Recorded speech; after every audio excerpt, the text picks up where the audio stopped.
วัดทาเน้นต้มบานหมอกบุกเรียนวัดในช่วยเน้นไปแล้วยังเน้นตัวสนามวัดนี้แต่ก็เนี่ย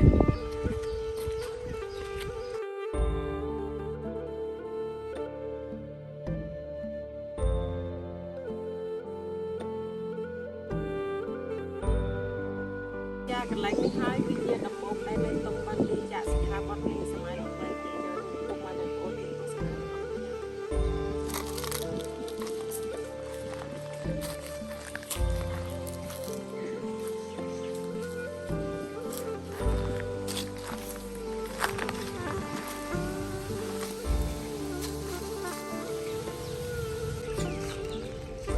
ផ្លៃសំដែងដើមឈ្មោះទុំនៅខេត្តបាត់លំតែដៃស្រែ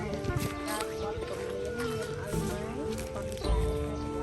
អត់សំដែងនេះហើយគឺជាមានដំណាប់ដែររបស់លេខទុំនិយាយទៅវត្តព្រះវិហារនឹងតែ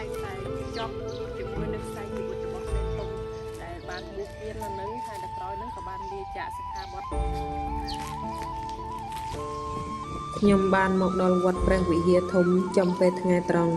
ព្រះវិហារមានភាពស្ងាត់ជ្រងំ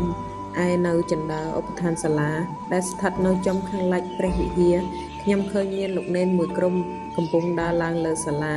និងបានងាកមើលមកខ្ញុំក្នុងភាពងឿនឆ្ងល់នៅខាងកើតព្រះវិហារគឺជាតំបន់ចេតិយមានតូចមានធំខ្ពស់ទាបចាស់ថ្មីស្ថិតនៅលាយឡំគ្នាក្នុងពេលកំពុងដើរក្រឡឹងថតព្រះវិហារនេះខ្ញុំឮសំឡេងសត្វព្រាបធ្ងោនៅសំយ៉ាបដំបូលព្រះវិហារហាក់បីដូចជាកំពុងស្រណោះរឿងស្នេហារបស់ទុំទាវ